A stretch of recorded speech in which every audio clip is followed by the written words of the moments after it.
the latest developments in Ukraine and the Russian threat potential to the international community with retired Army Lieutenant Colonel and Intelligence Officer Chuck DeVore, along with former National Security Council Chief of Staff Fred Fleitz. Gentlemen, welcome.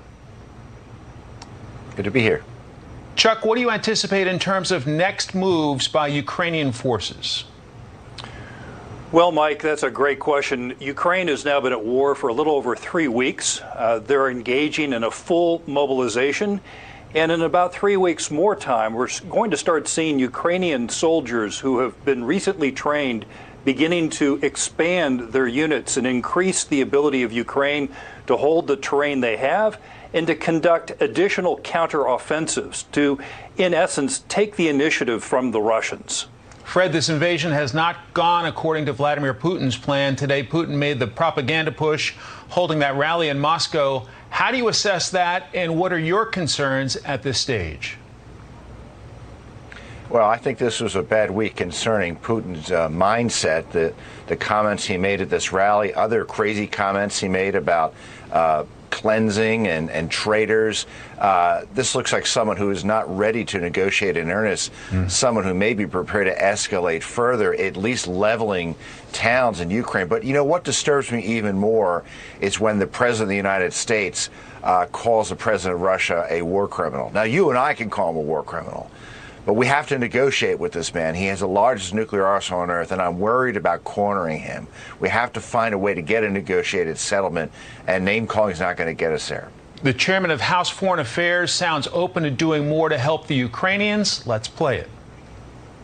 We're looking at the MiGs, but also I'm one that's forward, the other way to close the skies that I think that President Zelensky talked about is getting the S-300s and finding them because they go higher. So we need to look at and everything should be on the table, in this regard, to try to preserve life. Chuck, what about that? I agree. We need to do everything we can to enhance Ukraine's ability to stay in the fight. In those S-300 missile systems, Ukraine already has them. They know how to operate them. And it will improve the ability of Ukraine to contest the skies and prevent Russian combat aircraft from engaging Ukrainian positions, as well as bombarding Ukrainian cities. I think it's important that we do it sooner rather than later. A senior Republican member of House Armed Services and the Intelligence Committee is pushing the administration to send the Polish fighter jets. Let's play it.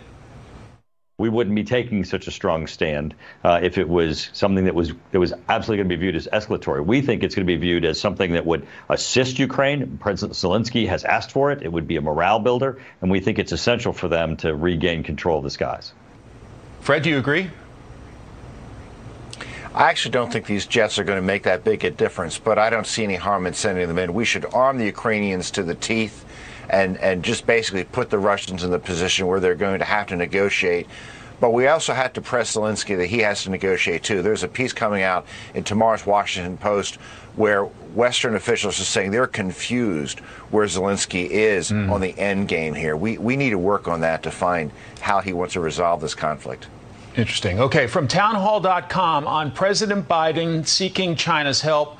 Quote, it's going to fail. History and Joe's track record suggests that it will. Remember, we tried to get China to stop Russia from invading Ukraine months before the war began.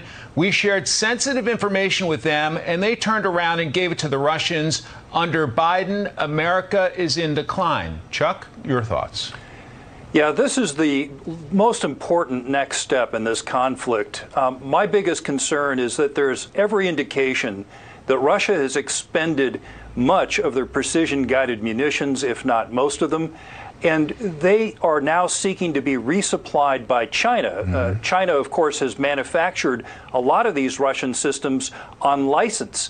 And my big concern is, will the Western alliance stand firm? Will they actually levy sanctions on China when evidence starts to come through of Russia's use of Chinese manufactured munitions? Fred, final thoughts from you. You know, I think China's conflicted on this. If they provide weapons to the Russians, they definitely have to be sanctioned. They're not providing the economic support the Russians wanted. We had to press the Chinese to do the right thing with our allies. China, I don't think, likes this war either. It's hurting their economy, it's hurting their people, and it's hurting Russia, which it would like to ally with in a different circumstance to undermine American influence. Fred Fleitz, Chuck DeVore, gentlemen, fascinating discussion. Thanks for your time. Thank you.